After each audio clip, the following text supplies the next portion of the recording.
언제 벌어가지고 내가 부자가 되냐, 빨리 벌어야 된다고 생각을 하는데, 그러다 보니까 레버리지를 하고 변동성에 견디기 힘든 포지션을 잡는 것 같거든요. 평균으로서의 코스피는 4배 올랐지만 오른 종목 한 500개 떨어진 거 1200개예요. 그렇기 때문에 기준이 없으면 장기 투자한다고 해서 보답해주지 않아요. 결국엔 그 돈을 번 것도 중요하지만 어떻게 지키느냐도 되게 중요한 거지 않습니까? 중요한 건 저는 이게 장기 투자를 할 수 있느냐 없느냐 시금석이.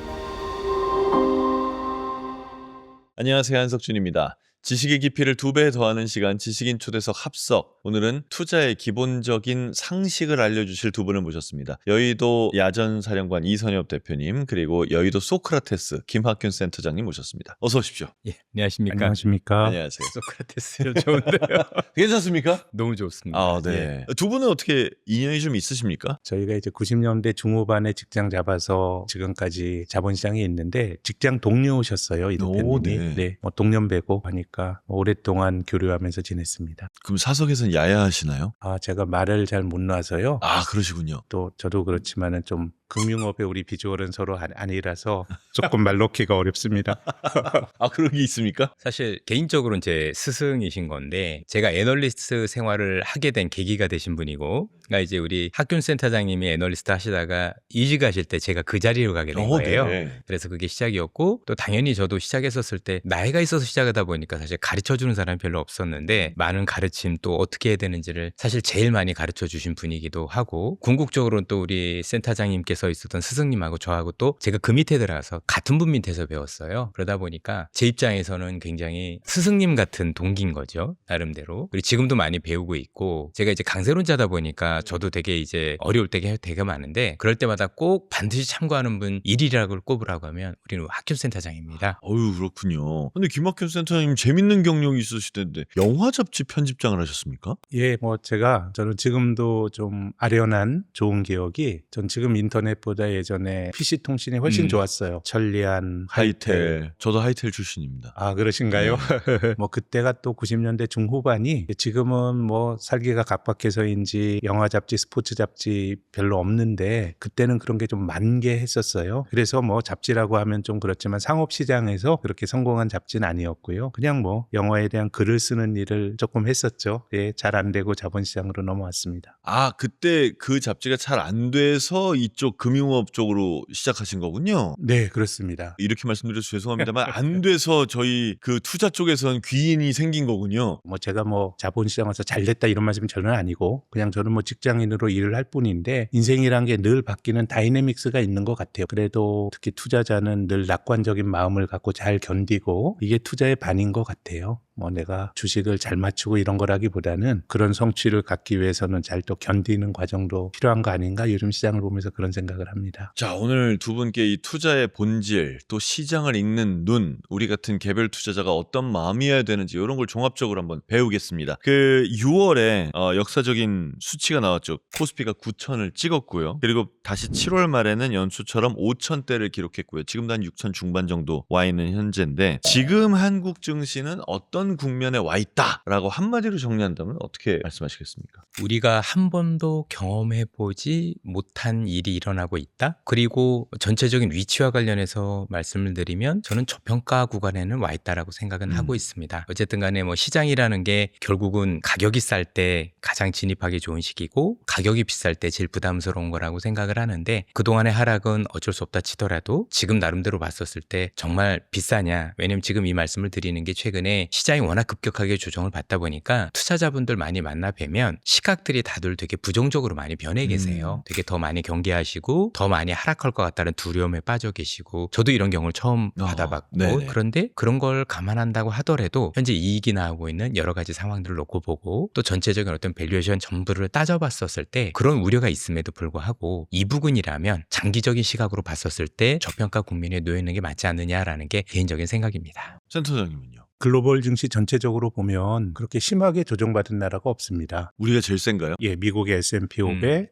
다우지수 거의 사상 최고치고요. 독일, 영국, 프랑스 사상 최고치입니다. 그러니까 우리가 7월 달에 주가 하락은 시장에서는 어떤 일이나 다 벌어질 수 있는데, 그러니까 처음 나타난 일입니다. 외환위기도 전체적으로 많이 떨어졌지만 한 달여 동안에 코스피가 38% 떨어진 적이 없었어요. 우리가 처음 보는 현상을 보면서 고통스러워하는 것도 지극히 당연한 일인데요. 그래서 지금은 글로벌 증시가 전체적으로 무너졌다기보다는 삼성전자와 SK 하이닉스와 비슷한 비즈니스를 하는 메모리 반도체 주가들이 많이 떨어졌습니다. 일본의 키옥시아 60% 떨어졌고요. 아, 그렇습니까? 예, 샌디스크 50% 넘게 밀렸습니다. 근데 이제 그런 나라들에서는 메모리 반도체가 차지하는 비중이 극히 작으니까 그런 일이 벌어지는데 한국은 삼성전자, SK 하이닉스에 대한 의존도가 굉장히 크고 특히 삼성전자에 대해서는 좀 나라가 힘들어도 뭐 괜찮을 거야 또 이런 좀 과한 믿음이 있다 보니까 전체적으로 충격이 크게 나타나고 있는 것 같고요. 그래서 어쨌든 저는 글로벌 시장의 전체적인 추세가 크게 무너지지 않았다는 거는 뭐 한국의 좀 다행스러운 일이에요. 뭐 메모리 반도체가 안 되더라도 다른 건 또 될 수 있는 거니까 지금은 좀 반도체에 대한 고민들이 좀 깊은 시기인 것 같습니다. 그러니까 전 세계 반도체 기업들이 다 밀렸는데 다른 나라는 그 해당 시장에서의 그 기업의 비중이 작으니 해당 시장의 종합지수가 밀린 건 아니지만 우리는 그 종합지수가 많이 떨어진 형태로 나타났다. 이거군요. 아, 그러면 더 떨어지나요? 뭐 알 수는 없지만 아까 이 대표께서 못 봤던 일이라고 말씀드렸는데요. 지금 우리가 삼성전자나 SK 하이닉스 주주분들이 고통스럽죠. 하이닉스는 반토막이 났어요. 근데 최근 1년여 동안에 하이닉스가 17배 올랐습니다. 그렇죠. 삼성전자 7배 올랐습니다. 키옥시아 70배 올랐습니다.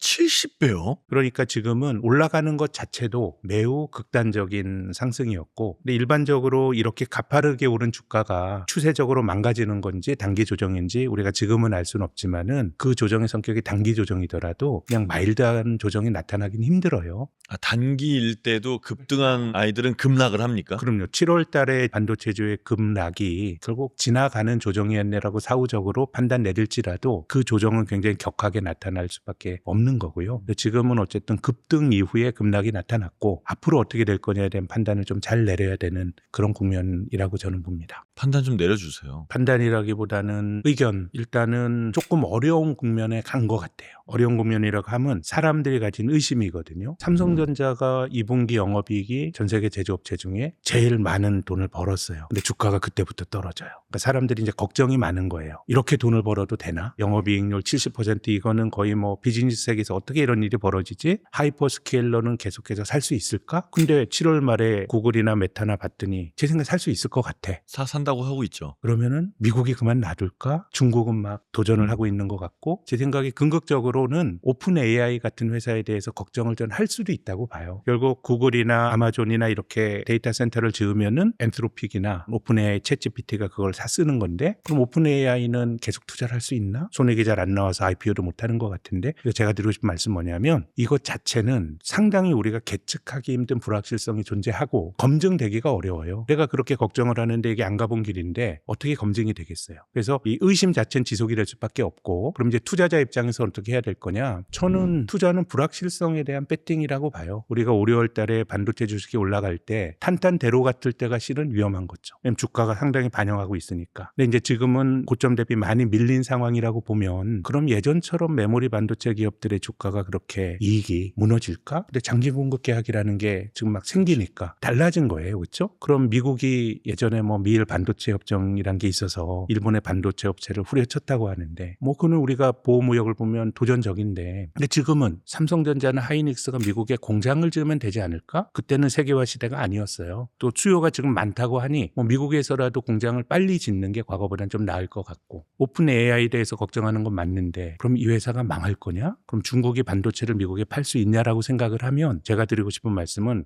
확실성의 세계라고 생각하시면 안 돼요. 그렇기 때문에 앞으로도 진폭은 끌 것 같은데 근데 투자라고 하는 게 그러면은 지금 가격에 반도체가 안 되는 쪽에 배팅을 하는 건 맞지는 않는 것 같고요. 그래서 저는 기회가 있을 거라고 봅니다. 다만 과정은 되게 진폭이 클 수밖에 없고 이 질문이 지금 해결될 수가 없어요. 그럼 투자자들이 해야 될 거는 변동성을 이길 만한 포지션을 잡는 게 절대적으로 중요해요. 이 비즈니스는 안정적으로 소비재 기업처럼 예측 가능한 현금 흐름이 나오는 비즈니스가 아니에요. 반도체 산업이라는 그러면 게. 중국도 걱정하고 지정학도 걱정하고 앞으로 수요가 어떻게 될지도 그러니까 전방 산업이 예컨대 오픈 AI 같은 데가 사업이 안 돼도 문제지만 너무 잘 돼도 문제예요. 대형 언어 모델 생태계 위너가 나오면 2등과 3등이 그럼 지금처럼 투자할까? 라는 생각을 할 수가 있잖아요. 오히려 이들이 싸우고 있을 때가 메모리 업체한테는 좋은 거군요. 경쟁할 때 좋은 거죠. 다 될 거란 기대가 있으니까. 네. 근데 그런 걸 우리가 어떻게 알 수 있어요? 알 수 없다는 인정을 하고 그 과정에서 극심한 주가의 변동성이 나올 수 있는 섹터라는 걸 인정을 하고 봐야 돼요. 그렇기 때문에 여기서 절대적으로 중요한 거는 내가 감내할 만한 포지션을 잡는 게 되게 중요하고 자기 결단이에요. 예컨대 이거를 내가 레버리지로 잡았어요. 그럼 견딜 수 있는 포지션이 아니에요. 내 재산이 여기 다 들어가 있어요. 저는 그것도 견디기가 힘든 포지션이라고 생각하거든요. 앞으로도 저는 주가가 굉장히 요동칠 수밖에 없기 때문에 이걸 견딜 수 있는 만큼 포지션을 잡고 가는 게 중요하고 무너질 거냐 반등할 거냐에 대한 의견을 말씀드린다면 저는 반등 가능성이 높다고 봅니다. 지금 말씀하신 것 중에 감내할 만한 포인트를 잡아야 된다라는 말은 앞으로 올라가더라도 올라갔다 떨어졌다 올라갔다 떨어졌다 하면서 올라갈 테니 그 떨어지는 타이밍에 잘 사라는 얘기이신 건가요? 그러기는 어렵고요. 설사 떨어지더라도 내가 합당한 판단이라 그러면 견디고 뭐 그런 거죠. 주식이란 게 잘 사고 잘 팔고 하면 좋은데 저는 가장 좋은 투자는 안 팔아도 되는 회사를 사는 게 절대적으로 좋다고 보거든요. 주식은 동업하는 거예요. 일종의 사고 파는 트레이딩의 개념도 있지만 내가 어떤 주식을 산다라고 하는 건 내가 자영업하는 거랑 똑같아요. 그런 거라 그러면은 예를 들어서 미국이 금리 올린다 그래도 주가가 떨어지겠죠? 내가 사업을 한다고 생각을 하면은 금리 올린다고 내 재가점을 접거나 그런 건 아니잖아요. 그렇죠. 어느 정도 그런 마음으로 가야 되는 거고 메모리 기업은 그렇게 하기에는 너무 불확실한 게 큰 비즈니스인 건 맞지만은 이거 뭐 주식이란 게 올라가면 좋아 보이고 떨어지면 공포심에 사로잡히는 거거든요. 그래서 이제 지금 나온 걸 가지고 판단을 내려야 되는데 저는 진폭은 매우 클 것 같지만은 여기서 더 떨어지는 쪽에 배팅하는 거는 좀 좋은 선택은 아닐 것 같아요. 지금 말씀하신 것도 이해는 되지만 어쨌든 전 세계 반도체 기업들이 다 주가가 빠졌다고 하니까요. 근데 참 우리나라는 지수의 영향을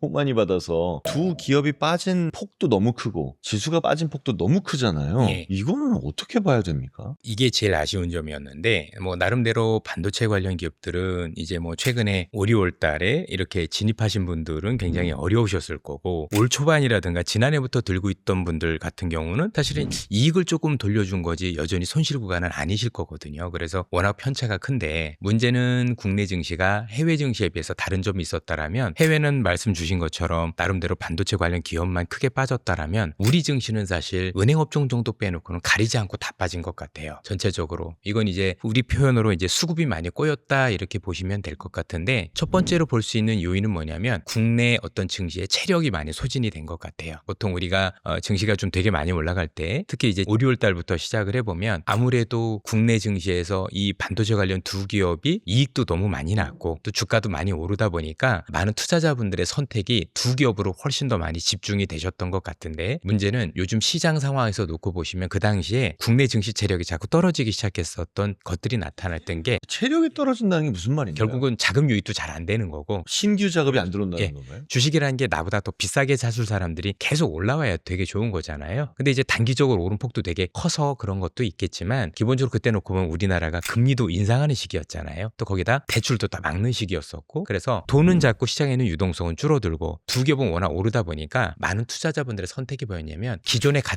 있던 걸 팔고 다른 걸 사신 거예요. 근데 요즘은 투자 수단이 ETF잖아요. 예를 들어서 이렇게 말씀드리면 좀 쉬울 것 같은데 반도체가 좋다고 해서 반도체 ETF를 들고 계셨던 분이 계셨어요. 근데 반도체 ETF 안에는 삼성전자 하이닉스만 들어있는 게 아니라 소부장들도 많이 들어있었거든요. 그런데 이번에 나오는 거 보니까 저 단일 ETF가 있네. 그러면 이걸 팔고 그쪽으로 가시겠죠. 근데 이걸 팔았을 때 소부장들은 완전히 다 밀리는 거예요. 근데 그걸 받아줄 사람들은 아예 없는 거죠. 그리고 다른 업종들도 그렇죠. 왜냐하면 지금 우리가 그 당시 기억을 해보면 시장의 포모가 너무 심했죠. 맞아요. 그 포모라는 게 내가 증시에 투자를 안 해서 포모가 온 게 아니라 내가 반도체가 없어서 포모였던 거예요. 그러면 다른 업종들도 다 팔아서 그쪽으로 갔겠죠. 예를 들어서 같은 ETF도 뭐 방산 ETF도 있고 조선 ETF도 있을 텐데 다 버렸을 거 아니에요. 그러니까 돈이 많으면 이것도 들고 있으면서 추가 매수를 할 텐데 부족하다 보니까 이걸 팔아서 이쪽으로 가는 선택이 되다 보니 사실 어떻게 보면 6월 달부터 보면 반도체 기업 빼놓고는 다른 업종들이 이미 다 밀리기 시작을 했었거든요. 그런 상황 속에서 사실은 반도체도 무너지기 시작하니까 동반해서 무너지는 거죠. 특히 이제 이렇게 동반해서 무너질 때는 단순하게 그냥 이 기업만 조정을 받는 게 아니라 외국계 헤지펀드나 이런 애들은 나름대로 또 시장과 관련해서 되게 교란을 또 많이 해요. 요즘은 외국계 펀드들 자체가 우리처럼 뭐 주식을 사고 파는 이런 롱 온리 펀드라든가 아니면 일반적인 펀드가 아니라 보통 기계 움직임이 되게 많습니다. 그러니까 프로그램화되어 있는 거죠. 그래서 이 친구들은 시장이 되게 체력이 부족해지면 변동성이 크다라는 걸 알고 이 변동성이 있었을 때 변동성을 더 크게 확대를 시키면 투자자들의 심리는 더 많이 불안해지거든요. 그럼 변동성 확대시키기 더 좋아요. 그래서 우리 지난 한 달 동안 움직임을 보시면은요, 많이 빠지긴 했는데 아예 처음부터 쭉 빠진 것도 아니에요. 하루하루를 놓고 보면 오르다 빠진 날이 더 많아요. 그러면 이게 투자자분들이 처음부터 그냥 쭉 빠지면 많이 올라서 빠졌어, 이런 악재였어 라고 하면 충격은 크지만 그 받아들인 게 조금 다른데, 이게 기대감이 있다 실망으로 바뀌는 게 한 달 내내 지속되면 이 투자 심리에서 미치는 영향은 그냥 하락하는 것보다 훨씬 더 몇 배로 커지게 됩니다. 그리고 앞서도 말씀드렸지만 전체적인 체력도 많이 부족해지고 있고, 그러다 보니까 최근에 투자자분들 많이 만나 뵈면 이런 얘기들 많이 하시죠. 아, 국장 이제 못하겠어, 정말 너무 힘들어라고 해서 이탈하는 분도 계시거든요. 그러면 시장의 체력은 이전보다도 훨씬 더 많이 떨어져 있다고 봐야 될 것 같고, 그러다 보니 전체적인 모습도 있었다라고 보시면 될 것 같습니다. 지금 심리를 얘기하시니까 저는 아까 센터장님께서 우리나라는 지수가 두 기업에 너무 많은 비중이 있어서 두 기업의 등락에 따라 지수가 많은 영향을 받는다는 얘기도 하셨잖아요. 근데 이게 그 다음에 거꾸로 지수가 너무 많이 떨어지니까 그 두 기업이 아닌 다른 기업을 갖고 있던 사람도 야, 이거 국장이 좀 안 좋은가? 그리고 막 팔게 되는 그런 면도 있는 것 같아요. 많이 있었었죠. 결국에는 이게 어떤 하나에 국한하는 게 아니라 글로벌 시장을 좀 놓고 보고 전체적인 시장은 큰 문제가 없다라는 걸 인지를 해야 되는데, 그럴 정도로 인지할 정도의 시장은 아니었던 것 같아요. 그러니까 더 두려운 거죠, 지속적으로. 그리고 앞서도 말씀드렸다시피 기본적으로 투자자들의 심리 자체가 지금은 강세장의 중간에 있다라고 보는 게 아니라 우리 시장은 뭔가 다른 시장과는 다르게 뭔가 종지부를 찍고 하락세였지 않을까라는 고민들도 되게 많이 하고, 우리가 알고 있는 일반적인 지표들을 놓고 보면 이게 하락장입니다라는 여러 가지 시그널들 또는 기준이 있는데, 이번 조정은 그 기준에 다 들어와 있는 거잖아요. 그 기준으로만 놓고 보면 사실 강세장이라고 되게 보기 어려운 그런 상황까지 놓이다 보니까 많은 투자자분들이 더 힘들어하지 않으셨을까 싶습니다. 그 이러한 와중에 우리나라 시장에 대해서 골드만삭스가 이런 전망을 내놨습니다. 장기적으로는 강세장인데 근데 일시적인 조정이다 라면서 12개월 동안의 코스피 목표치를 12,000으로 제시했습니다. 그러면 지금 주가 생각해보면 거의 2배 오른다는 얘기거든요. 이 부분에 관해서는 어떻게 생각하시는지요? 우선 외국계 증권사들의 말을 곧이곧대로 믿을 필요는 없습니다.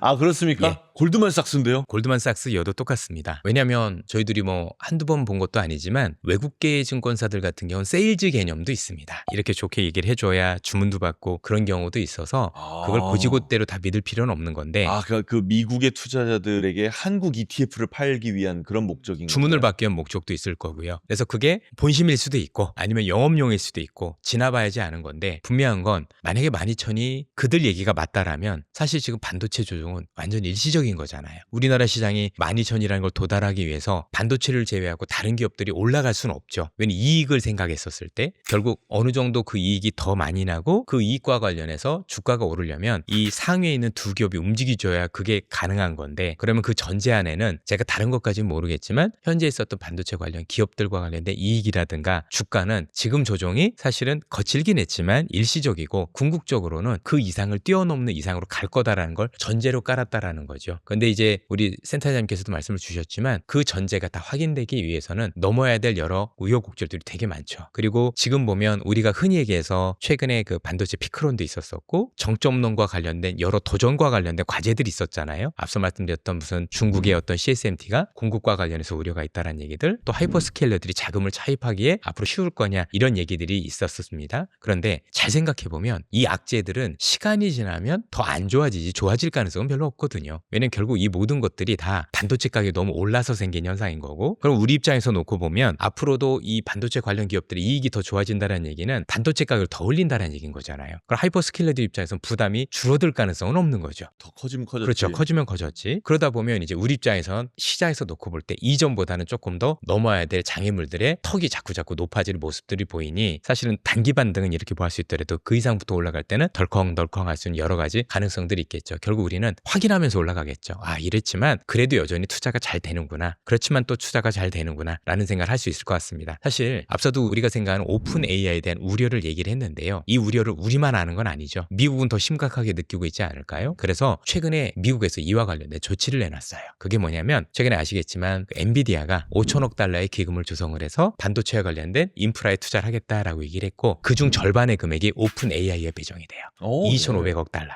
거의 투자인데요, 그 정도. 투자죠. 그 얘기는 여러 가지 함의가 있죠. 안 좋게 보시는 분들 입장에서는 야 이것도 순환 출자 아니야. 여러 기업들이 또 되게 위험해지는 거 아니야라는 시각도 존재할 수 있지만 또 바꿔 생각을 해보면 그래서 그 기업들이 쉽지 않으니까 이런 방법을 통해서라도 그 기업에 대한 지원을 지속하겠다라는 의지로도 볼 수 있는 거죠. 그리고 미국 쪽에서도 이와 관련해서 단순히 이 기업들이 투자를 하겠다는 의지만 보여준 게 아니라 최근에 금융과 관련된 문턱을 좀 낮춰줬어요. 그러니까 우리가 생각하는 하이퍼스케일러들이 자금을 빌릴 때 조금 더 원활하게 빌릴 수 있는 여러 가지 제도적인 장치들을 완화해주고 있어서 아마도 미국도 이걸 알고 있는 것 같고 시장도 다 알고 있는 것 같고 그러니까 그 우려를 이게 완전히 끝났다라는 건 아니지만 상당 부분 우리한테 시간을 벌 수 있는 그런 것들을 마련해줬다는 측면에서 되게 좋은 것 같고요. 그래서 최근에 반도체도 여기에 되게 호응을 하는 것 같고 이것 때문에 인텔 같은 경우도 이번에 유상증자하는데 자금들이 많이 몰렸거든요. 그렇습니까? 다 연결된다고 보시면 되겠습니다. 와, 진짜 이 경제 얘기를 들을 때마다 정말 놀랍게 모든 회사와 모든 나라가 다 연결돼 있다는 생각이 듭니다.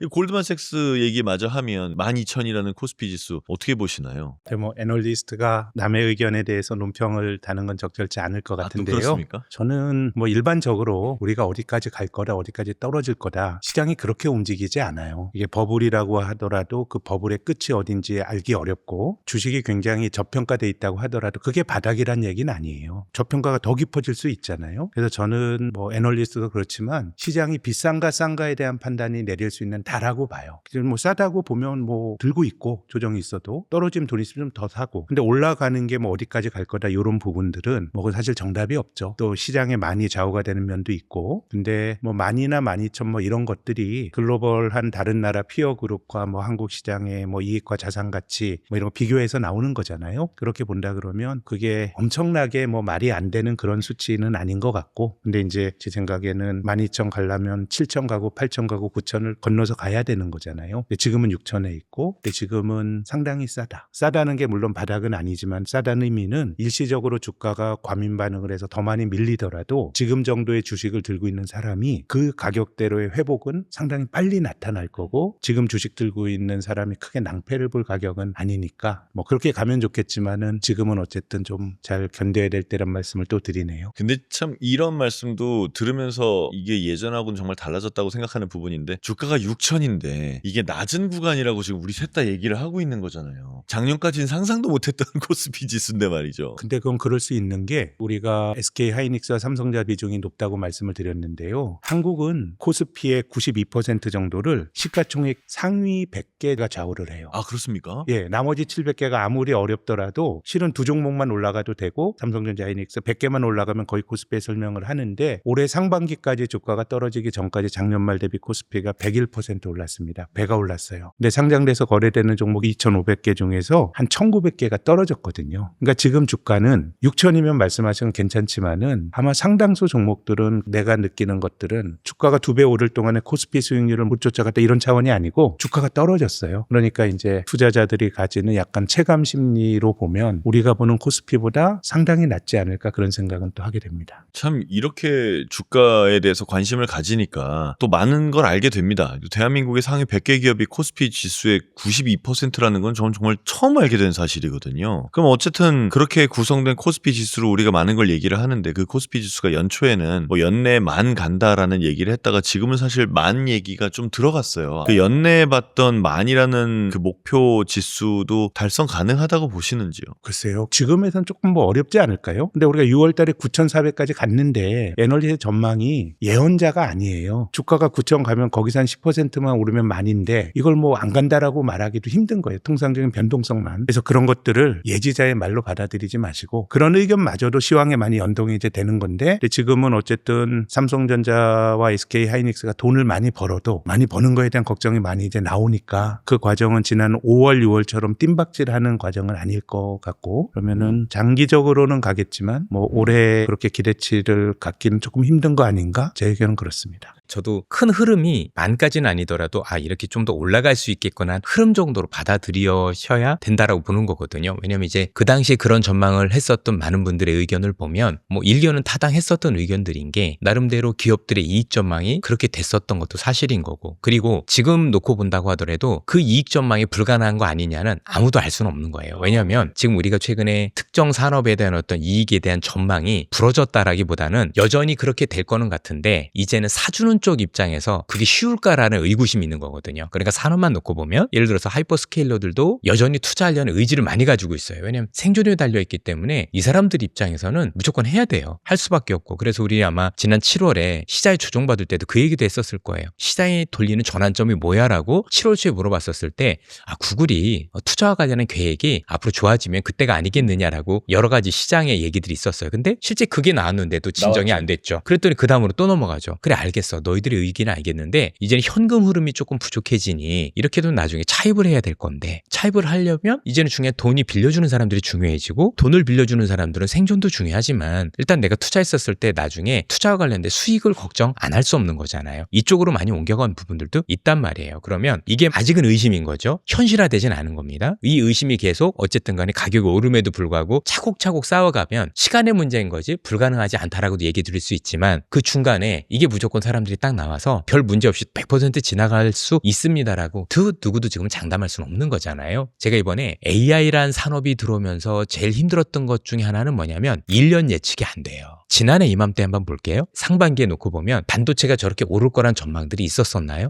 전혀 없었죠. 오히려 관세 등등으로 맞아요. 인해서 예. 세계 경제가 위축된다 이런 전망이 있었죠. 나름대로 뭐 우리나라에서 있었던 어떤 자본시장 통합법 때문에 일정 부분 오른 건 알겠으나 반도체에 대한 전망이 사실 긍정적이진 않았고 되려 일부 기업 같은 경우는 그 기업에 대한 본질적인 우려까지 있었던 시기라고 판단이 돼요. 그런데 그게 시장이 바뀌면서 그러니까 우리가 생각하는 AI라는 게 학습에서 추론으로 넘어가면서 그 추론 단계에서 제일 많이 필요한 게 메모리라는 게 분명해졌고 문제는 이 메모리에 엄청난 수요에 비해서 공급이 없다 보니 오른 건데 사실 그렇게 보면 지금도 AI가 어떤 방향으로 발전할지 우리는 예측이 불가능하지 않습니까? 또 지나 보니까 더 많은 메모리가 필요할 수도 있고 또 지나 보니까 이제는 메모리를 덜 쓰는 기술이 나올 수도 있는 거고 그러다 보니까 이거를 지금 2, 3년치를 내다보고 투자하는 건 사실상 제가 볼 때 불가능에 가까운 것 같아요. 중요한 건 지난해 상반기에 있었던 이 반도체의 대혁명은 구글에 다니는 분조차도 몰랐다라는 거죠. 앞으로도 조금 저희들이 볼 땐 투자와 관련해서 유연하게 보셔야 돼요. 이런 전망들이 있긴 하지만 전망이 바뀔 수 있는 여러 환경들이 있는지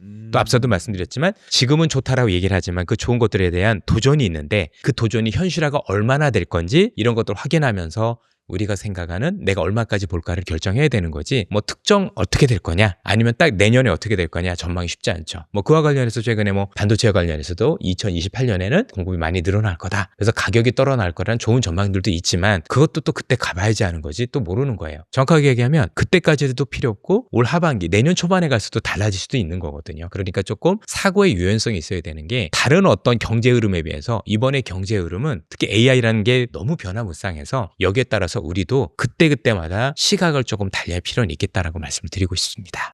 얼마 전에 아침에 일어나자마자 주식 어플을 켰다가 깜짝 놀란 적이 한 번 있어요. 갑자기 SK 하이닉스가 하한가에 가 있는 거예요. 그래서 이건 또 무슨 일이냐 봤더니 알고 보니 한 주가 거래된 거라면서요. 그래서 이런 식의 거래를 막기 위한 법이 오늘부터 시작됩니다. 8월 12일부터 상한가 하한가 주식이 프리마켓 그러니까 8시부터 8시 50분 여기서는 금지된다는 건데 이렇게 하는 게 의미가 있을까요? 저도 그것 때문에 시장을 보면서 되게 안타까웠던 게 뭐냐면 아무래도 투자자분들 입장에서는 떨어지는 또는 오르는 폭을 보고 시장을 해석할 수밖에 없을 거예요. 그런데 그 변동성이 본질이 아닐 수도 있어서 사실은 본질은 이만큼인데 변동성 때문에 이렇게 확대된 거잖아요. 그러면 오를 때 사실 호재를 좀 더 과하게 해석할 가능성도 있고 내리는 폭만 놓고 보고 그 악재를 굉장히 확대 해석할 가능성이 되게 높아요. 충격적으로 나쁜 일이다 이렇게 받아들인다는 거죠. 왜냐면 이제 시장에서 그렇게 얘기를 하겠죠. 야, 이게 합리적이라고 이 정도라면 왜 그렇게 빠져? 그럼 이제 당연히 저희들도 많이 틀 때가 많기 때문에 내가 뭘로 쳤지? 내가 분명히 뭔가를 잘못 봤을 건데라고 고민하는 경우도 많단 말이에요. 그런데 문제는 뭐냐면 오를 때도 문제지만 내릴 때 과하게 반응하게 되면 투자자분들의 어떤 투자와 관련된 시각이 되게 한번 안 좋은 쪽으로 변하잖아요. 근데 이게 돌아오는데 시간이 굉장히 많이 걸려요. 실제 그게 아님에도 불구하고 그럴 수도 있는데 그러다 보니까 오히려 투자적으로 생각을 해보면 본질적인 걸 보고 그다음에 싸다 비싸다라는 정도 판단을 해서 뭔가 투자 시계를 길게 가져가면 그래도 다 맞출 수는 없지만 나름대로 확률이 더 높아지는 건데 그렇지 않고 뭔가 가격적인 측면만 먹고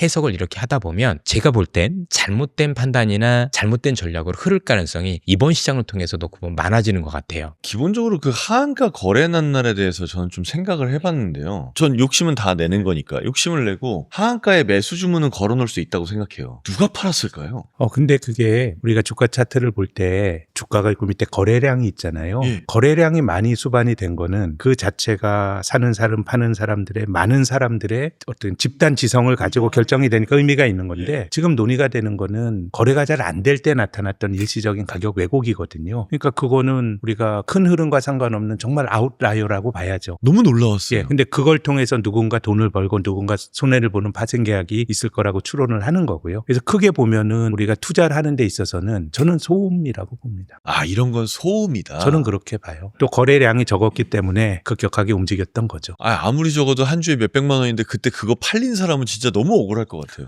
그 김학균 센터장님께서 최근에 하신 말씀인데 2025년 초에 AI 서사의 중심이 학습에서 추론으로 바뀌는 과도기에 이제 엔비디아의 주가가 조정받았다가 저점 이후 2배로 또 점프하는 그런 일이 있었지 않습니까? 그때하고 지금 삼전 하이닉스가 비슷하다라는 의견을 내셨더라고요. 그러니까 그게 엔비디아처럼 이게 잘 될 거다라고 하는 확정적인 보장의 말씀을 드린 건 아닌데 저는 금융시장에서 제일 안 믿는 말이 이번처럼 불확실한 적이 없다란 말을 저는 신뢰하진 않습니다. 늘 불확실합니까? 1년 전에도 불확실했어요. 아, 그런가요? 근데 과거가 선명하게 보이는 건 우리가 네. 그 결과를 알았기 때문에. 근데 지금 삼성전자 주가가 고점 대비 40% 넘게 밀렸는데요. 2025년 초에도 엔비디아 주가가 한 43% 밀렸어요. 거의 반토막이 났습니다. 그랬나요? 예. 그 시점에서 보면 저는 지금과 비슷하게 막막한 마음을 엔비디아 주주들 가졌을 것 같은데요. 챗GPT라고 하는 게 추론이 잘 됐잖아요. 그러니까 삼성전자 같은 데도 기회를 잡고. 근데 지금 국면이 엔비디아의 칩이 추론에서 에이전트로 바뀌면서 루빈이라고 하는 GPU가 5월, 6월부터 깔리기 시작했어요. 과도기예요. 그래서 이제 저는 주가의 모습으로만 보면 엔비디아 주가가 14배 오르고 한 반토막 났다가 그 다음에 거기 한 85불에서 지금 200불 넘어까지 갔는데 이 엔비디아처럼 잘 된다라는 보장은 없지만 메모리도 본질적으로는 저는 좀 유사한 것 같아요. 그래서 8월 말에 엔비디아가 3개월에 한 번씩 실적 발표를 하죠. 이때가 되게 좀 중요할 것 같아요. 그래서 저는 지금 상황이 좋다 나쁘다라는 의미를 드린다는 것보다 상당히 유동적인 상황 같아요. 어떤 상황이 종결된 상황이라기보다는. 그래서 엔비디아와 같은 주식도 뭐 반토막이 나기도 하고 이런 과정이 우리가 모르는 길을 가는 데서 나오는 굉장히 극심한 주가 변동성이 아닌가라고 생각을 합니다. 아니 이게 참 그 43%가 떨어진 거잖아요. 삼성전자가. 그럼 다시 옛날 주가를 만회한다 치면 43%가 오르는 게 아니라 거의 2배가 올라야 되는 거잖아요. 그래서 되게 힘든 것 같아요. 이제 막 7, 8배 오르고 10배 올라가는 건 지나간 것 같아요. 기대치도 이미 많이 반영이 됐고 그리고 돈을 많이 벌어도 걱정이 쌓이는 구조이기 때문에 그렇기 때문에 저는 지금 회사들의 주주 환원이 되게 중요할 것 같아요. 근데 그것도 좀 그럴 거 있을 것 같아요. 하냐 안 하냐보다 예상치보다 더 하냐 예상치보다 덜 하냐가 중요하다는 말씀. 그때 그 실적 발표할 때 그 얘기를 하셨던 거예요. 그러니까 실적이 90조가 났으니까 많이 난 건 맞는데 이게 예상치보다 더 나온 거냐 아니면 예상치만큼 못 나온 거냐 이 얘기를 하셨잖아요. 주주 환원도 좀 그런 거 있지 않을까요? 주주 환원 많이 할 거래요. 그러면 사람들이 그래 주주 환원 많이 해? 근데 사람들이 기대한 거보다 더 많이 하면 좋고 그것만큼 안 하면 또 실망하고 그러지 않을까요? 그런 발표가 나왔었을 때 오히려 차익 실현의 기회를 삼으려는 분들도 그래서 있으신 건 같아요. 그런데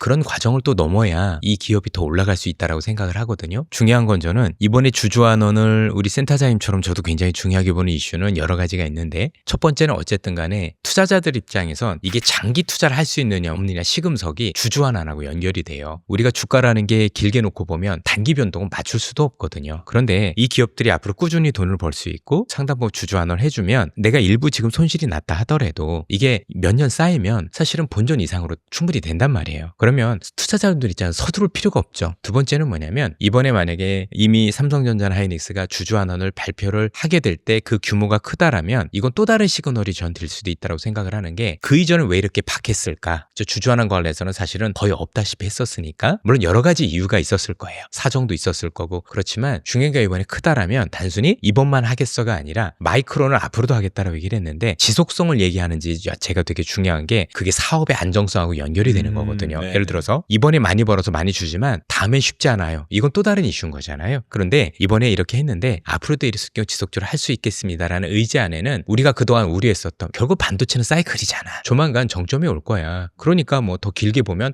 안 돼. 근데 그 의미 안에는 주주환원도 별로 없다는 얘기도 같은 거예요. 사이클이어서 끝날 거면 이번에 주주환원을 많이 할 수가 없잖아요. 아, 네네. 그렇죠? 나중에 안 좋아질 때를 대비해서 현금도 쌓아놓고 그래야 될 건데 지금 과감하게 많이 할 수 있고 앞으로도 할 수 있다는 얘기 안에는 기업의 자신감이죠. 그런 측면에서 앞서 말씀드린 것처럼 이번에 주주환원이 단순 주주환원이 아니라 내가 지금 사업의 구조가 바뀌고 있다는 걸 사실은 은연중에 시장에서 얘기하는 상황이 될 수도 있겠다라고 생각해 볼 수도 있을 것 같습니다. 자, 그러면 이제 비중을 얘기해 보면 우리나라 코스피에서 이 삼전 닉스의 비중이 거의 60%까지 갔다가 지금은 다시 50% 초반까지 내려왔습니다. 이게 이 두 회사의 주가가 내려왔기 때문이기도 하지만 전반적으로 투자자들이 삼전 닉스 때문에 소외됐던 다른 기업들에게도 눈을 돌리기 시작했다. 이렇게도 생각할 수 있는 겁니까? 저는 삼성전자, SK하이닉스가 무너지면 전체적으로 일단 다 안 될 것 같아요. 주가는 올라가면 돈이 몰리고 아무리 주가가 바닥에서 많이 올렸더라도 고점에서 거래가 많이 되니까요. 이제 전체적으로 이제 반도체에 몰려있는 분들이 많으시거든요. 그래서 이게 연착륙하는 게 좋은데 저는 최근에 삼성전자와 SK하이닉스를 보면서 참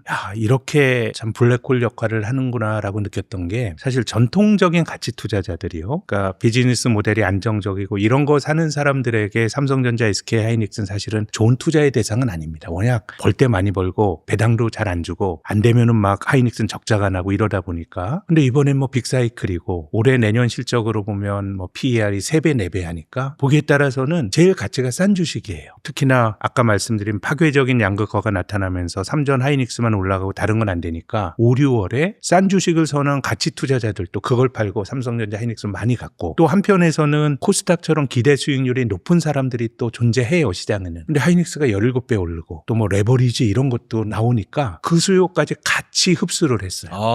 좀 과감한 투자라는 사람들도 코스닥을 떠나서 삼전 닉스로 간 거군요. 가고 또 그냥 좀 싼 주식을 하는 고민 많은 사람들도 흡수를 하다 보니까 두 종목이 될 때 아주 배타적인 양극화가 다른 건 안 되는 모습이 나타났는데 근데 이제 어쨌든 이게 연착륙을 하면서 완만하게 올라가는 게 나오게 되면 제 생각엔 시장이 조금 정상화되지 않을까. 저는 좋아지고 있다라고 생각을 하고 있는 게 저는 이 표현이 맞는 것 같은 게 비정상의 정상화? 이게 맞는 것 같아요. 왜냐면 이제 저도 이제 글로벌 동종 업종들 비교를 많이 해보는데 이번에 보면 뭐 반도체는 그렇다 치고 다른 업종들 같은 경우는 미국에서 나름대로 제 위치를 지키고 있거나 되려 올라간 기업들도 많고 우리나라가 그 관련 기업들이 그 기업들보다 돈을 더 벌고 있는데도 불구하고 실제 우리는 반토막 난 것들도 많거든요. 그러니까요. 네. 그리고 또 일부 업종들 같은 경우는요. 실제 업황은 되게 좋아요. 실적도 좋은데 지난 6, 7월 달에 가격은 좀 비싸지 않느냐는 의견들도 있었어요. 근데 그 기업들도 반토막 나 있어요. 그럼 가격이 싸거든요. 그럼 여기서 이제 투자자분들은 고민을 하겠죠. 우리가 반도체는 좋은 건 압니다. 좋다고 하더라도 이제 앞서 말씀 주셨지만 기대 수익률이 이전보다 5배, 10배 이런 건 아닌 거잖아요. 이제는 누가 보더라도 눈높이가 좋다라고 가정을 한다고 해도 이 정도겠구나라고 생각을 하는데 사실 다른 대안들이 많이 나올 수 있는 거죠. 다른 기업들은 놓고 보니까 지금부터 시작했을 경우 훨씬 더 업사이드가 많다라고 생각을 하면 투자자분들이 반도체를 선택했던 거 이게 더 나은 선택이었던 건데 더 나은 선택들이 여러 군데서 생길 수도 있을 것 같아요. 그러면 이게 시장의 균형이 맞춰지는 시장이 또 플레이어의 입장에서 생각을 해볼게요. 제가 기관 투자가라고 한번 가정을 해보겠습니다. 기관 투자가인데 지금 시장을 놓고 보니 시장의 체력이 이전만 하지 못해요. 그러면 제가 기관 투자가라면 과연 상위 두 종목만 끌어올리기가 쉬울까요? 만약에 이 종목을 끌어올리려면 지금 물려있던 투자자분들이 앞으로 본전 올 때마다 다 파실 거잖아요. 이거를 다 받고 올려야 되는데 그만한 자금력이 있는 기관들은 없겠죠. 그럼 제가 기관 투자가라면 다른 선택을 할 것 같아요. 이건 기본으로 괜찮다는 걸 전제로 하되 다른 괜찮은 대형주 기업들 중에서 업사이드가 높은 것들에 대한 수익률을 더 배가를 시키면 수익률 측면에서도 훨씬 유리할 수 있고 투자가 또 분산이 되면 안정성도 갖춰지고 그런 어떤 시장의 흐름을 우리는 기대해 볼 수 있는 단계가 아닌가라고 생각해 볼 수 있을 것 같습니다. 그러면 앞으로 개인 투자자들이 뭐 한국 주식을 여러 가지를 놓고 투자를 한다면 반도체 기업의 비중을 몇 % 정도로 가져가는 게 좋을까요? 뭐 당연히 정답 못 치고 범위로 얘기를 해주신다면. 뭐 범위도 쉽지는 않을 것 같고요. 저는 다른 것들보다도 일단은 우리가 좋은 수익률을 내려면 지수보다는 조금 더 나아야 되는 거잖아요. 그럼 좋죠. 그렇죠. 그래서 저는 그런 말씀을 드려요. 아예 자신이 없다 그러면 사실 뭐 지수에 투자하는 것도 그게 최선은 아닌데 차선은 항상 됐거든요. 나름대로. 그래서 그런 방법도 있을 거라고 생각을 하고 그거보다 더 중요한 건 저는 이제 좀 강세론자다 보니까 어떤 걸 많이 찾냐면 그런 과정 속에서 새로운 흐름이 나오고 있는 것들이 꼭 발견이 될 때가 있어요. 근데 그 새로운 흐름이 발견되는 것들이 또 AI를 벗어나진 않아요. 저는 그래서 뭔가 지금 나름대로 엄청 싸져 있는 저평가 있는 것들이 제 가치로 올라오고 나면 결국 그 흐름에 편승을 해야 제가 볼 때는 시장에서 추가 수익을 거둘 수 있다라고 생각을 하는 거고 그런 것들이 그래도 큰 가능성이 있다라고 생각을 하면 포지션을 그쪽으로 상당히 옮겨주시는 게 맞지 않을까라는 생각을 하는데 뭐 그게 지금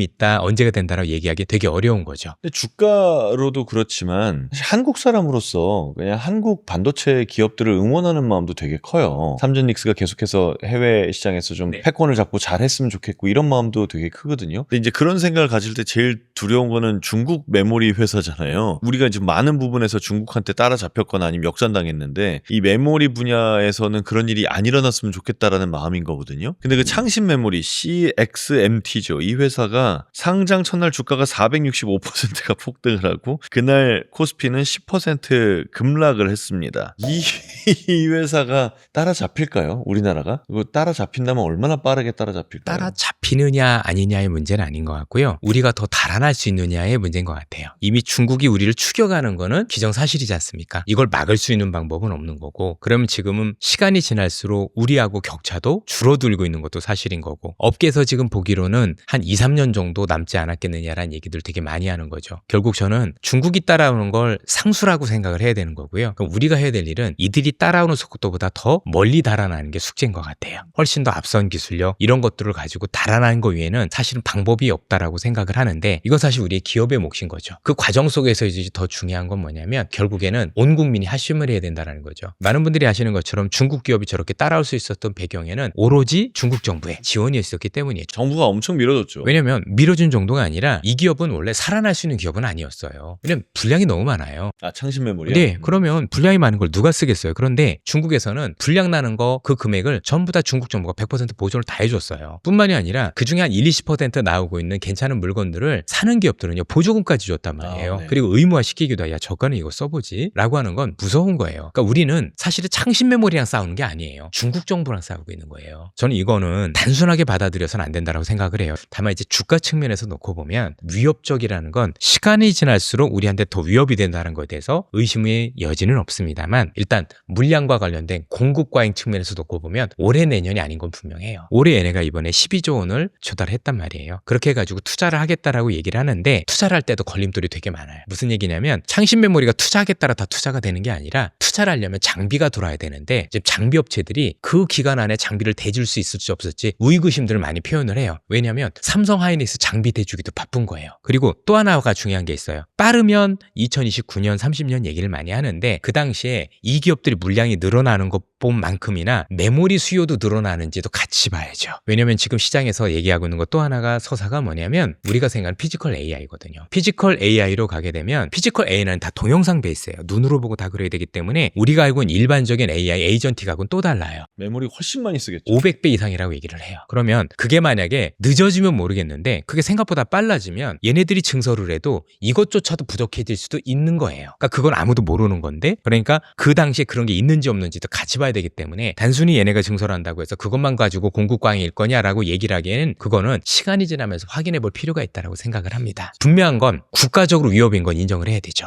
그러면 국가적 위험이라는 측면에서 하나만 더 여쭤보자면 삼전닉스의 잠재적으로 제일 무서운 추격자는 창신 메모리입니까? 키옥시아입니까? 창신 메모리라고 보는 게 훨씬 더 크죠. 왜냐면 중국이란 나라는 중국이란 시장을 가지고 있잖아요. 그 대신 키옥시아는 우리하고 시장을 공유하잖아요. 근데 이게 만약에 중국의 반도체가 올라오면 중국은 중국 반도체를 의무화할 가능성이 되게 높아요. 그러니까 거긴 어차피 우리가 안 쓸 거잖아요. 그런데 그게 작지 않은 게, 지금 미국이 나름대로 중국을 통제를 많이 하고 있지만 비미국이라는 데 또 있거든요. 왜냐면 지금 시장에서 벌어지고 있는 현상 중에 하나가 뭐냐면 메모리가 너무 부족하다 보니까 우리가 생각하는 빅테크 관련 기업한테 메모리 주기도 바빠서 지금 전자제품을 만들거나 스마트폰을 만들거나 아니면 의료 장비를 만드는 기업들은 아예 반도체를 구경도 못하고 있어요. 그 비중이 지금 8% 정도 되는 거고, 그래서 창신 메모리를 거기를 치고 들어가고 있는 거거든요. 그럼 나중에 미국은 거부를 막는다 쳐도 다른 유럽이나 다른 국가들은 또 다를 수 있잖아요. 여기로 계속해서 점유율을 늘려가면서 가격을 끌어내리면 우리 입장에서도 가격을 방어하기가 쉽지 않은 상황이 벌어질 수도 있는 거예요. 그러니까 항상 중국과 관련해서 저는 뭐 키옥시아도 중요하고 다 중요하지만 제가 보기엔 중국만큼 무서운 경쟁 상대는 없는 것 같아요. 제가 중국에서 되게 불편했던 게 뭐냐면 우리 기업들이 무너질 때 우리 기업들이 실력이 없어서 무너진 적은 없어요. 대부분 중국에서 중국 자국 산업을 키울 때는요, 원래 먼저 들어가서 자리 잡고 있던 외국 기업들 기스를 되게 많이 내요. 규제를 하면서 자국 기업들한테 엄청 밀어준단 말이에요. 그리고 나중에는 법으로 못을 박아요. 우리 것만 써. 우리 것만 써. 그러다 보니까 점유율을 잃고 있는 기업들 입장에서는 실력으로 밀린 거 아닌데 밀려나는 경우가 되게 많았거든요. 사실 냉정하게 경우 불공정행위가 되게 많았던 거죠. 그러다 보니 이것도 다르지 않으리란 법이 없는 거고, 사실은 그래서 이런 측면을 감안했었을 때 우리가 격차를 더 많이 벌려서 정말 우리 거 아니면 못 쓸 수 없도록 만드는 게 전 굉장히 중요하다고 생각을 합니다. AI 얘기를 계속 하게 될 텐데 일론 머스크가 얼마 전에 인터뷰에서 그런 얘기했습니다. AI가 5년 안에 인류 전체 지능을 뛰어넘을 수도 있다. 그리고 최대 10억대 규모의 휴머노이드 로봇이 등장을 할 거고 이 로봇들이 전부 육체 노동을 대체를 할 거다. 이런 전망을 내놨거든요. 근데 뭐 이 전망들이 다 이루어진다 안 이루어진다를 떠나서 한번 가정을 해보죠. 이게 진짜 현실화된다면. 이게 진짜 현실화된다면 다음으로 우리가 좀 눈여겨봐야 할 유망 산업은 어떤 쪽입니까? 근데 상당히 저는 이게 기술의 진보라기보다 그 단계가 가기 위해서는 굉장히 사회적인 갈등이나 이런 것들이 좀 많을 것 같아요. 그래서 금융시장에서 뭐 피지컬 AI가 많이 거론이 되는데 아직까지 그 기대를 가지고 주식을 사기에는 저 같은 사람 입장에서 불확실성이 너무 큰 것 같아요. 세상이 열린다고 하더라도 그것이 계측 가능한 이익이나 이렇게 설명하기는 조금 힘든 것 같고, 그래서 뭐 스토리를 좋아하시는 분들은 주식이라고 하는 게 정답이 없으니까, 근데 거기에 근간을 해서 어떤 포지션을 잡는다는 건 제 생각에 너무 힘든 것 같고, 오히려 뭐 메모리 반도체나 이런 게 거기도 속하니까 거기서 응용을 해가지고 우리가 포지션을 잡을 수 있는데, 순수하게 로봇이나 여기 관련해서 뭐 그런 관련 주식들도 존재하지만은 저는 잘 설명이 잘 안 됩니다. 그 주식과 시가총액이. 사실 그 피지컬 AI는 이제 눈으로 직접 봐야 우리가 알 수 있고, 그래서 제가 다음 주에도 또 북경에서 월드 로봇 컨퍼런스라고 있어서 네. 또 거기에 참여를 해요.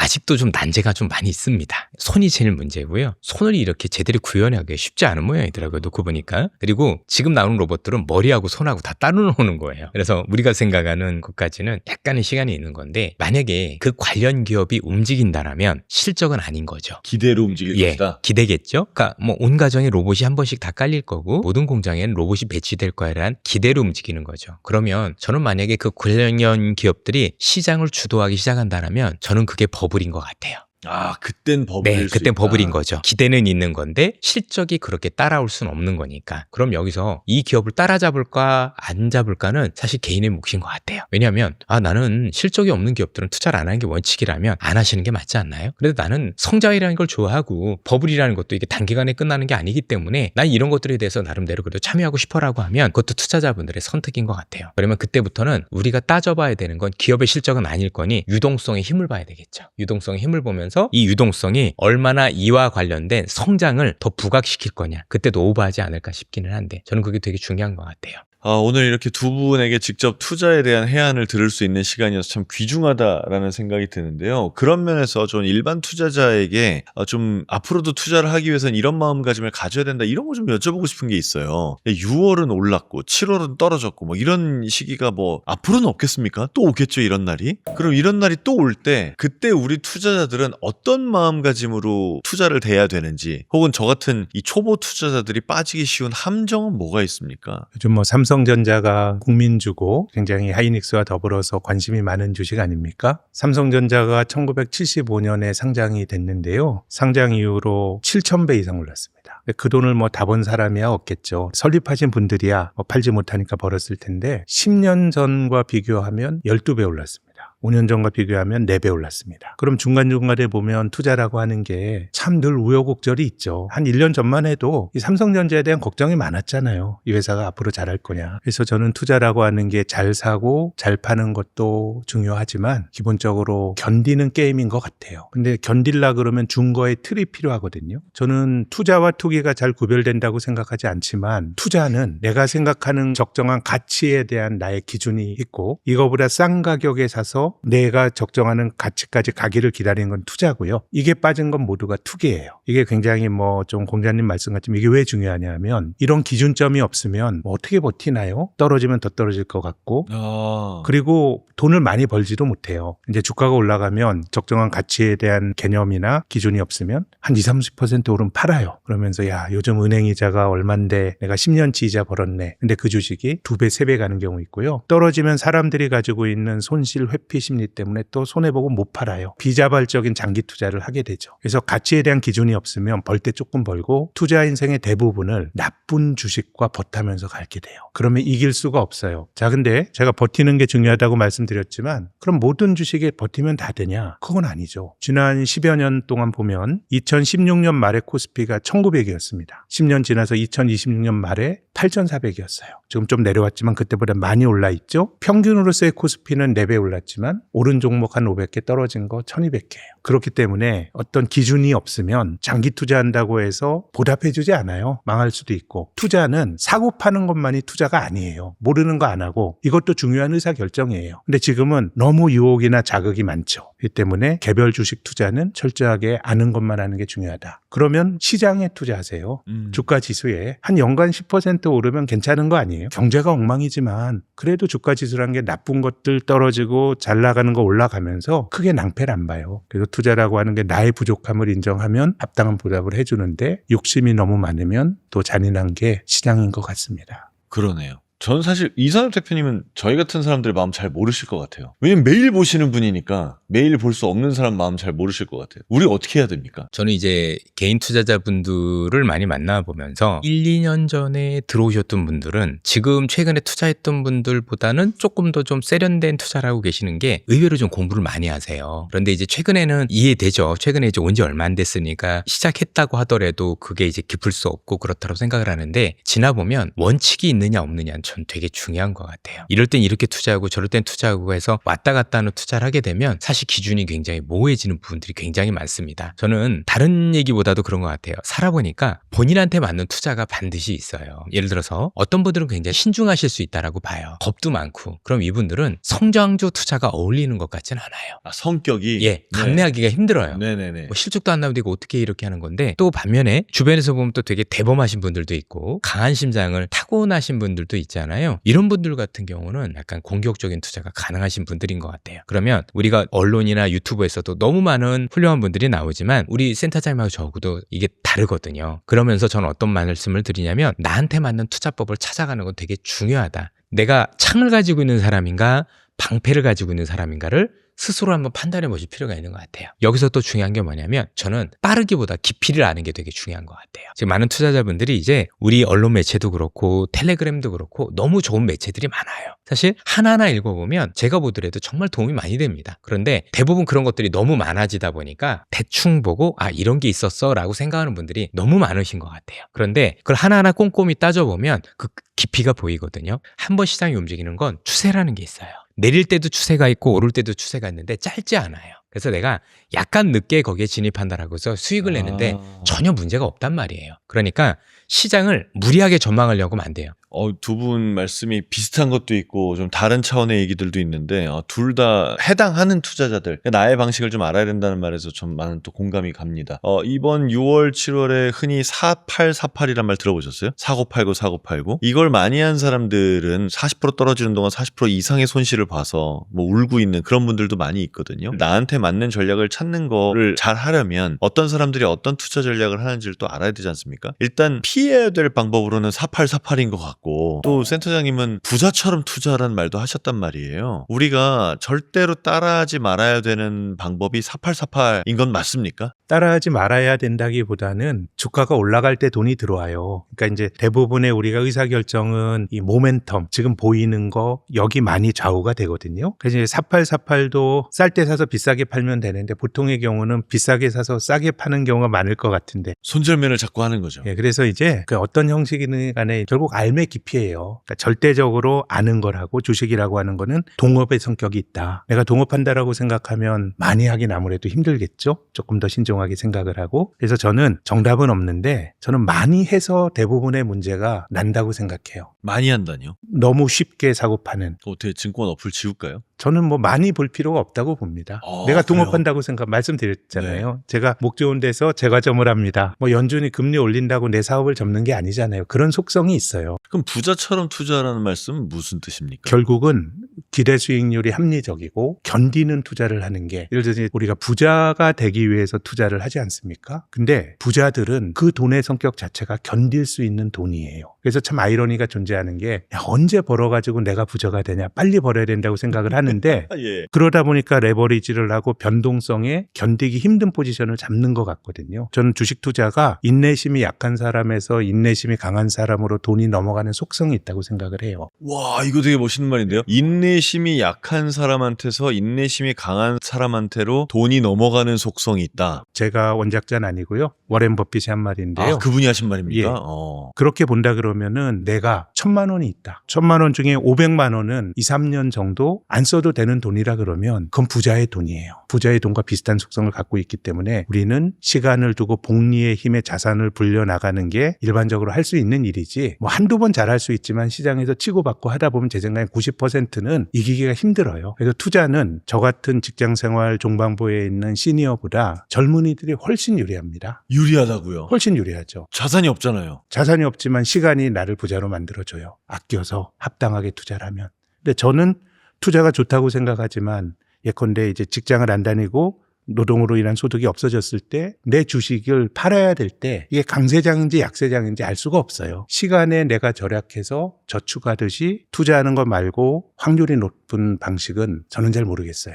정말 뭐 한 5년 정도 안 쳐다봐도 되는 돈만 투자하라는 말씀이시네요. 저는 그게 확률이 높다고 봐요. 그리고 전업 투자 안 좋다고 생각해요. 전업 투자는 안 좋다. 내가 현금 흐름이 있어야 나쁠 때도 견딜 수 있는 거거든요. 그렇기 때문에 저는 조금 안타까운 게, 젊은 분들이 가지고 있는 그런 뭔가 빨리 해야 된다, 좋은 직장 다녀도 돈 벌어서 집 사기가 어렵고 그런 거 아는데 왜 주가 지수가 100에서부터 6,400이 됐는데 왜 번 사람이 없냐가 결국은 변동성에 털려 나갔기 때문이에요. 저는 봐요. 때문에 그걸 견디는 게 투자의 본질이지, 잘 사고 잘 파는 거는 조금 저는 더 부차적인 문제가 아닌가 생각합니다. 그럼 젊은이라고 가정을 하고요. 진짜 한 달에 한 250만 원 벌어요. 얼마나 저축해야 됩니까? 이것도 물론 개인 사정에 따라 다 다르겠지만 뭐 많이 할수록 좋다고 생각합니다. 정말 많이 하면 얼마나 많이 해야 됩니까? 뭐 지금 저의 돈과 그게 20, 30년 동안 증식이 될 수 있는 돈의 가치는 달라요. 그렇기 때문에 뭐 사람마다 소득에 따라 뭐 다르겠지만 뭐 한 절반 이상은 하는 게 좋고, 예금보다는 저는 주식에 투자하는 게 좋다고 생각합니다. 그냥 시장에. 그 대신 소중한 돈이니까 안전하게 지수에 투자해라. 그거 안전하지 않습니다. 투자는 안전하지 않아요. 지수도 안 안전합니까? 주가지수 투자 위험 없는 거 아닙니다. 다만 이제 확률적으로 보면 개별 주식에 거의 전적으로 케이스 바이 케이스보다는 역사적으로 검증이 된 방법론이란 게 저희 생각인 거죠. 근데 이제 주가지수라는 게요, 지금 이제 OTT 회사 때문에 통신 회사들이 어렵죠. 그래서 미국의 버라이존이라는 회사가 다우 30 안에 있었어요. 미국의 제일 좋은 30개 안에. 버라이존을 빼고요, 한 3주 전에 구글에 모여서 알파벳을 넣습니다. 한 3년 전에 인텔이 어려워지니까 인텔을 빼고 서학개미 많이 투자하는 엔비디아를 넣습니다. 2008년도 금융위기 때 AIG 보험회사 불어날 뻔하니까 그거 빼고 안정적인 크래프트를 넣습니다. 주가지수라는 것 자체가 승자의 기록입니다. 우리가 아무리 좋은 주식을 샀다고 하더라도 지금의 우량주가 앞으로 우량주란 보장은 없지만 주가지수는 나쁜 걸 끊임없이 배제하기 때문에 이것도 위험하지만 그래도 시간을 두고 올라갈 경향이 있는 것 같아요. 그 당시에 가장 좋은 주식을 샀을 때의 성과와 주가지수의 성과는 차이가 물론 큽니다. 다만 우리가 잘하려고 해서 결과가 다 좋은 건 아니잖아요. 그렇기 때문에 개별 주식에 대한 투자는 그야말로 케이스 바이 케이스니까 그걸 잘하려고 실력을 쌓는 노력도 하되 한 절반 정도는 그냥 시장에 투자하는 포지션을 잡고, 보통의 경우는 한 절반 정도는 뭐 내가 공부하고 합당한 주식을 사서 기다리고 뭐 이렇게 하는 게 맞지 않을까? 저는 그렇게 생각합니다. 그리고 예금은 아마 지금은 국가가 부채가 되게 많아서 예금자들이 받아야 될 이자보다 예금자들을 착취하는 구조예요. 적당한 인플레로 만들어지고 하기 때문에 예금은 장기적으로 부를 잠식하는 거다. 그 한때 정말 주식으로 뭐 파이어족 뭐 이런 얘기 많이 하지 않습니까? 그래서 뭐 나 직장 때려치고 뭐 편하게 나 혼자 캠핑하면서 살래 뭐 이런 사람들도 있고요. 근데 이제 또 주가가 어려워지니까 파이어족 얘기는 그냥 쏙 들어간 것 같고, 이제 뭐 내 월급 200만 원 소중하다 막 이런 말도 들리거든요. 대표님 영상에 댓글이나 아니면 개인적으로 찾아오는 많은 젊은이들이 나 어떻게 해야 되냐 이런 거 물어볼 거 아니에요. 많이 물어보시는 분들이 있어요. 있습니다. 뭐라고 조언하시나요? 일단 직장은 어떤 경우에서도 단일하고 먼저 말씀을 드립니다. 젊었을 때 화유족하면 할 일이 없어져요. 결국엔 그 돈을 번 것도 중요하지만 어떻게 지키느냐도 되게 중요한 거지 않습니까? 잘 지키는 방법 중에 하나는 내 그래도 고정 수익이 따박따박 들어오는 것도 저는 굉장히 중요하다고 생각을 해요. 그리고 긴 흐름에서 봤었을 때 과연 직장을 다니면서 큰 수익을 낼 수 없었느냐? 아니었다라는 거죠. 제가 투자를 오랫동안 해보면서 저도 굉장히 장기 투자를 많이 하는 편인데 투자자분들한테 이런 말씀을 드려요. 한국의 장기 투자가 불가능해? 라고 하면 아니다라고 말씀을 드리고 또 하나는 투자자분들이 중소형주를 굉장히 좋아하시는 경향이 있으세요. 내가 투자 금액이 작으니 작은 종목으로 승부를 걸어서 변동성을 내가 뭔가 취하겠다는 생각들을 많이 갖지만 우리가 지나보면 닷컴 버블 때 지금 SK텔레콤이라고 하는 통신주만 가지고 있어도 참 괜찮은 수익을 많이 얻었어요. 곱하기 5배 이상을 얘기를 하는 거고요. 우리가 생각하는 중간에 중국이 소비와 이런 거 됐었을 때 오리온이 100배가 올랐거든요. 자, 그럼 오리온 모르는 사람도 없는데 우리가 제대로 공부를 안 하다 보니 그런 것들이 안 보였던 거예요. 오리온만 올랐나요? 우리가 생각하는 거대한 화장품 관련 기업들도 다 10배씩 올랐어요. 아니면 얘들뿐만이 아니라 2009년도 10년도 그때는 현대기아차도 10배씩 올랐어요. 중국이 자가용 탄다라고 그래서 그다음에 면세점들도 그때 20배씩 올라댔고 최근에 또 삼성전자도 또 우리가 아는 하이닉스도 열몇 배씩 올라댔잖아요. 역사적으로 보면 대형주가 그렇게 큰 시세가 안 난 적이 한 번도 없어요. 저는 투자 시계를 조금 더 길게 가져가야 된다고 봐야 되는 거고 대부분 왜 대형주가 더 중요하다고 생각을 하냐면 정말 큰 시세는 우리가 글로벌로 수출이 크게 확대될 때거든요. 그러니까 시장이 크려면 수출 기업이어야 돼요. 그리고 수출 기업 중심이라면 사실 작은 기업보다는 큰 기업들이 훨씬 더 유리한 측면이 있어요. 그런 측면에서 저는 굉장히 바라볼 필요가 있다라고 생각을 해서 일단은 화이어를 하는 분들이 있다라면 저는 많이는 편이에요. 하나 또 말씀드리고 싶은 게 우리나라에서 저는 나왔던 상품 중에서 실패로 끝나긴 했지만 제일 완벽했던 상품이 하나 있었어요. 2000년대 초반에 유행했던 적립식 펀드라는 게 있었어요. 적립식 펀드? 네. 아, 기억납니다. 예, 그거는 주가가 오르든 내리든 상관없이 꾸준히 넣는 건데 매월 얼마? 네, 이게 왜 실패했는 줄 아십니까? 왜요? 적립식 펀드가 빠질 때 많이 사야 되는데 빠질 땐 돈이 안 들어와요. 투자자분들께서 오를 때만 돈이 넣고 네. 100%였어요. 빠질 때 돈 넣는 사람이 한 분도 안 계시는 거예요. 그럼 우리나라는 투자 방법이 아직은 세련되지 못한 거죠. 반대로 했군요. 쌀 때 사야 되는데 쌀 때는 불안하니까 사람들이 돈을 빼고 오히려 싸지 않고 비싸졌다고 생각할 때 더 좋게 보이니까 들어오시다 보니까 실패를 반복하시는 것 같아요. 저는 제가 불안할 때 주식을 사는 편이에요. 불안하면 이 불안함이 극대화될수록 계속 더 넣어요.